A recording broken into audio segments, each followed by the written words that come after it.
Então, guerreiros, eu queria esclarecer algumas coisas a respeito do Richard Beard, que foi aquele almirante, explorador, primeiro indivíduo a explorar o Ártico e a Antártida, né? Entre 1934 e 1956, ele fez uma série de explorações, né? Primeiro no Ártico, primeiro indivíduo a sobrevoar e explorar o Ártico, e depois as missões que ele fez até para o governo dos Estados Unidos, né? Grandes missões para o Polo Sul. E o Beard, ele é figura central no que se diz respeito a teorias de conspiração relacionadas à Terra Oca, Terra plana agora também. Antes não se relacionava Beard à Terra plana, somente a questão da Terra Oca. E agora não se fala em outra coisa a não ser Terra plana. Se você botar Almirante Beard no YouTube, só vão aparecer vídeos linkados com a questão da Terra plana, onde se diz que o Beard alcançou o domo, Beard confirma a existência da Terra plana, etc e tal. Eu vou falar sobre isso depois. Primeiro eu quero falar sobre a Terra Oca. Porque é o seguinte, eu já fui um interessado nessa questão da Terra Oca muitos anos atrás. Eu li o livro chamado Hollow Earth, a Terra Oca, né? Que é uma evolução de um livro anterior chamado The Worlds Beyond the Poles, quer dizer, os mundos além dos polos, aonde se descreve ali relatos do Beard, aonde o Beard descreve, por exemplo, em uma das suas viagens ao Polo Norte, descreve que ele mesmo relata ter entrado a entrada que leva ao centro da Terra, a uma civilização intraterrena. E tem aquele famoso relato, então, do Beard. Esse relato é encontrado no livro Hollow Earth, onde o Beard fala que ele estava sobrevoando com o seu avião, né? E em vez de planícies geladas, ele começou a ver florestas, montanhas, rios, lagoas, até um ponto que ele começa a ver mamutes, né? Vivos, andando pela vegetação. E aí ele é interceptado por OVNIs, com símbolos de suástica, que não é a suástica do nazismo, mas é a suástica mais antiga, né? Ele é interceptado por OVNIs que controlam o avião dele e o levam para uma cidade de cristal, aonde ele é colocado diante de seres humanoides que são altos e loiros, e ele é levado até o mestre desses seres intraterrenos, e o mestre dos seres intraterrenos fala para ele que os intraterrenos estão de olho na humanidade, porque a humanidade começou a utilizar bombas atômicas e está preocupando os seres intraterrenos, e os governos humanos são muito hostis, mas os intraterrenos estão querendo fazer contato e tal, e que era pro Bid levar essas mensagens até os governantes e tal. Aí depois levam ele de volta para superfície, e ele vai embora muito feliz. Esse relato está no livro The Worlds Beyond the Poles e no livro Hollow Earth, né? E se coloca, é colocado realmente como um relato verídico extraído do diário do Beard, tá? Então, o Beard acabou sendo assim o epicentro da teoria da Terra Oca. E aí até hoje eu fico assim, cara, mas não é possível, porque a gente sabe que no Polo Norte, no Ártico, não existe uma entrada para o mundo intraterreno, a gente sabe disso. Hoje em dia é fácil constatar isso, tá? E a gente sabe que no Polo Sul também não existe nenhuma entrada para o mundo intraterreno. Então, como é que é possível que o Beard, que era um cara assim, sensato,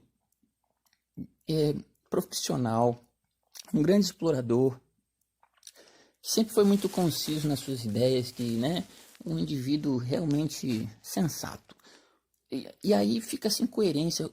O cara fez várias explorações, dirigiu, comandou grandes explorações, grandes projetos, liderou uma porrada de homens para as primeiras explorações ao Polo Norte, Polo Sul. É um cara de respeito, um cara, né? E ao mesmo tempo existe esse outro lado do Byrd, onde ele pira na onda de cidades de cristal e seres intraterrenos e seres louros altos louros que passaram mensagens para ele e tal e tal. Então parece que você tem um Byrd explorador sério, sensato, e um Byrd piradaço na onda de cidades intraterrenas. Não parece ser a mesma pessoa. Então até hoje eu fico nessa dúvida. Até hoje eu fiquei, pá, não é possível, cara. Alguma coisa tá errada. Onde é que está o erro? Não é possível que Byrd tenha pirado tanto na cacholinha assim, ao ponto de teorizar essas histórias. Alguma coisa estava errada. E eu descobri o erro. Eu descobri onde é que está a questão. A questão é a seguinte. O indivíduo que escreveu o livro The World Beyond the Poles e depois o livro The Hollow Earth é um indivíduo chamado Amadeo Giannini, tá? Foi ele que escreveu esses livros, aonde ele afirmou que os relatos no livro são verdadeiros e foram extraídos dos diários do Byrd, tá? A questão é essa, aí que tá o X. Esse Amadeo Giannini, deixa eu colocar ali para vocês verem. Tá ali, ó. Esse Amadeo Giannini que escreveu esses livros, The World Beyond the Poles, F. Amadeo Giannini, né? E aí é que a gente chega na questão. Ele forjou isso tudo. Ele devaneou. Esse Amadeo Giannini, ele era um 14. Vocês não devem saber o que é isso. 14 Society, tá? 14 Society é uma sociedade de estudos sobrenaturais fundada por Charles Fort, tá? Que era um escritor norte-americano que tinha como objetivo de vida investigar fenômenos sobrenaturais. E ele ficou bem conhecido por tratar de assuntos como ufologia, mundos intraterrenos, combustão humana, chuva de peixes, chuva de sapos. Todo fenômeno sobrenatural era abordado pelo Charles Fort, certo? E ele fundou essa sociedade de estudos, investigações sobrenaturais, chamada 14 Society, do qual um dos membros era o Amadeo Giannini. Ou seja, era uma galera que pirava em várias ondas sobrenaturais e misteriosas e conspiratórias, inclusive, certo? Inclusive, uma das teorias do... Olha que loucura, hein? Uma das teorias do Giannini, olha só que louca, é que os planetas eram conectados por estradas, que você poderia sair do planeta Terra e ir até a Lua, e da Lua ir até Marte, porque haviam conexões entre os... O cara pirava assim em umas ondas bem cavernosas, tá entendendo? E é ali que tá a questão. É ali que você separa o Richard Byrd, explorador sensato, e o Richard Byrd enlouquecido em cidades de cristais intraterrenas. Esse Richard Byrd piradão não existe. É uma construção do Giannini. O Giannini inventou todos aqueles relatos. Nenhum dos relatos saiu de fato do diário do Byrd. Foram de fato criações que o Richard Byrd viu mamutes, que o Byrd entrou no mundo intraterreno e conversou com seres intraterrenos e nada, isso é tudo criação do Giannini.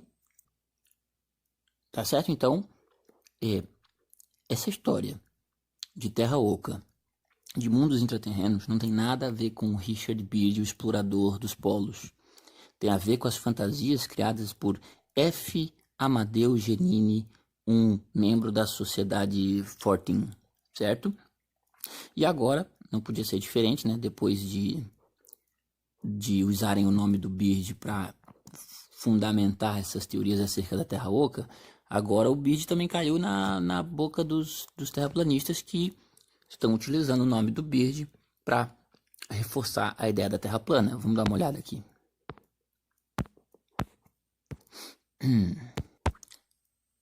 Olha lá, se você entrar no YouTube e botar Richard Byrd, vai aparecer uma porrada de assuntos relacionados à Terra plana. Terra plana com Almirante Byrd documentário.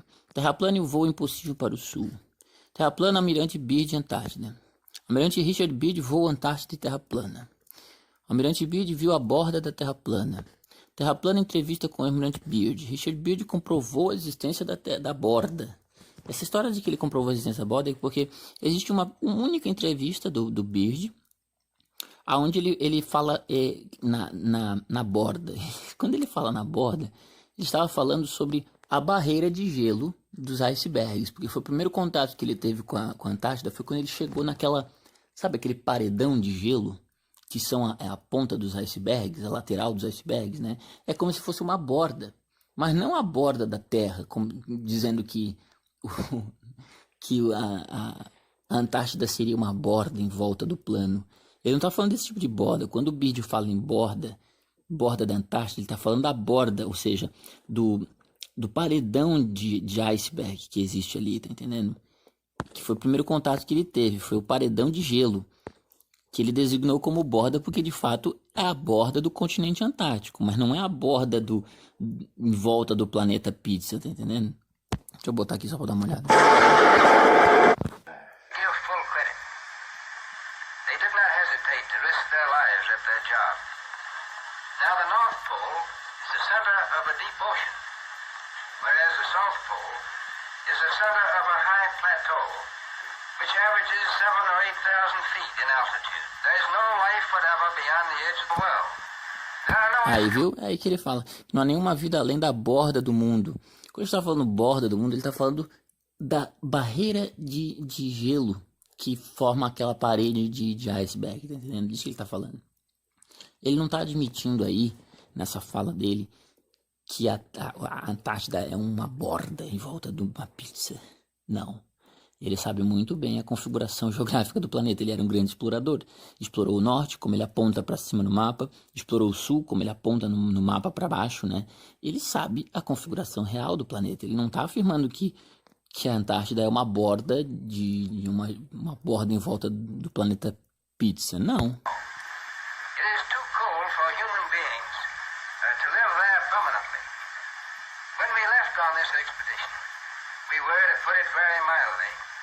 Extremely anxious to find out if it existed. Here's our supply ship, the Rupert. Just a big unprotected iron ship of 8,000 tons.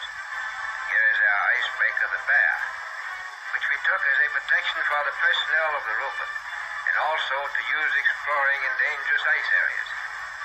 We took with us this time 150 Eskimo dogs, and more than 14,000 different kinds of items for 2 years away from civilization, where there were no supply depots around the corner.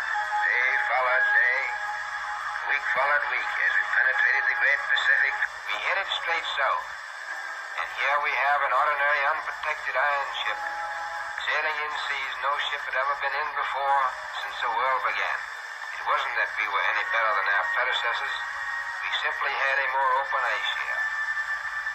We bucked the ice till we were finally stopped by an impossible pack. Impossible, at least, for the Rupert. But we wanted to see what was beyond the horizon. That's what we came for. And for that purpose, we had another string to our bow, aviation. We retreated a few miles and managed to find an open lake in the ice field. So we proceeded to put the plane overboard. We had to execute this maneuver as rapidly as possible, because we knew that under the influence of the wind and the tide, the fields would soon close in around the ship again. In fact, the ice is already beginning to close in. Bom, é isso, tá vendo? Não tem nada, o cara era um cara sensato. Olha aqui, ó. Esses paredões, cadê? Oh, meu Deus.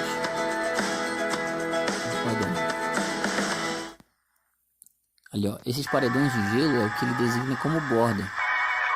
Certo? Não tem nada de terra plana nessa história. Aqui, ó, tá vendo? Isso é o que ele chama de borda. Foi a primeira visão que ele teve da Antártida, foram os paredões de icebergs, que ele chamou de borda. Mas não queria dizer que era uma borda em volta de uma pizza. Simplesmente isso. Então, gente, o Almirante Byrd era um cara sensato, pé no chão, grande explorador. As histórias de Terra Oca foi invenção do Giannini, que era um pirado em coisas sobrenaturais. E agora a gente vê uma tentativa forçada dos terraplanistas em relacionar Byrd à questão da Terra plana. Outra coisa totalmente sem nexo. Um abraço.